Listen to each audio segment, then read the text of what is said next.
Staying isn't an option. That's why Charlie has agreed to get into a car with a perfect stranger.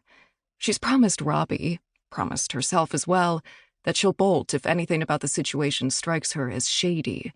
One can't be too careful. Not these days. Not after what happened to Maddie. Charlie has already steeled herself for flight, mentally listing all the scenarios in which she should run. If the car looks battered and/or has tinted windows. If someone else is inside, no matter the excuse. If he seems too eager to depart, or, on the flip side, not hurried enough. She's sworn to Robbie, to herself, to Maddie, whom she still sometimes talks to even though she's now 2 months in the grave, that a single shiver of apprehension will send her running back to the dorm. She doubts it will come to that, because he seems nice, friendly. Definitely not the type of guy who'd do the things that had been done to Maddie and the others. Besides, he's not a stranger. Not completely.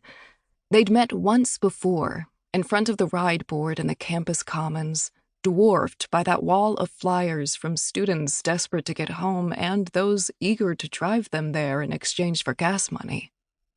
Charlie had just put up her own flyer, carefully printed, her phone number placed on each meticulously cut tab, when he appeared at her side. "You're going to Youngstown?" he said, his gaze flicking from her to the flyer and back again. Charlie hesitated before responding. A post-Maddie habit. She never willingly engaged with people she didn't know.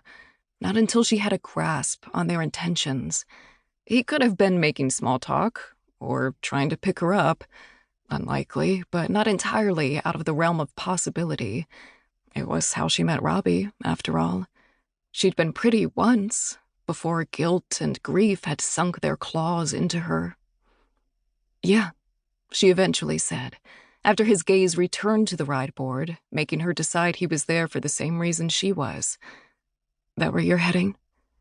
"Akron," he said. Hearing that made Charlie stand at attention. Not quite Youngstown, but close enough. A quick stop on the way to his final destination. "Rider or driver?" she asked. "Driver. Was hoping to find someone willing to split the cost of gas." "I could be that someone," she said, letting him look her over, giving him the chance to decide if she was the type of person he'd want to spend hours alone in a car with. She knew what kind of vibe she gave off. An angry dourness that would have made guys like him tell her to smile more if she hadn't looked like she'd punched them for doing so. Doom and gloom hovered over her like a rain cloud. Charlie studied him right back. He appeared to be a few years older than the typical student, although that could have been a product of his size. He was big, tall, broad-chested, square-jawed.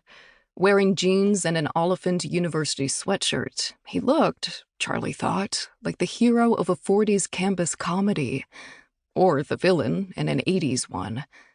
She assumed he was a grad student like Robbie, one of those people who got a taste for college life and decided they never wanted to leave. But he had nice hair, something Charlie still noticed even though she'd let her own grow limp and scraggly.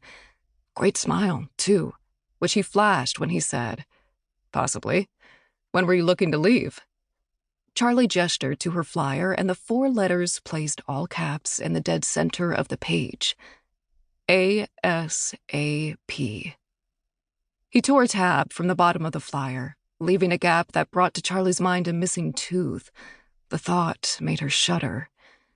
The man placed the torn-off tab in his wallet. "I'll see what I can do." Charlie hadn't expected a response. It was the middle of the week, in the middle of November, with Thanksgiving just 10 days away. No one was looking to leave campus then. No one but her. But that night, her phone rang, and a vaguely familiar voice on the other end said, "Hi, it's Josh, from the ride board." Charlie, who'd been sitting in her dorm staring at the half of room that had once been filled with all things Maddie, but now sat lifeless and bare, amused herself by responding, "Hi, Josh from the ride board." "Hi." Josh paused, no doubt checking the paper tab in his hand for the name of the girl he was calling. "Charlie.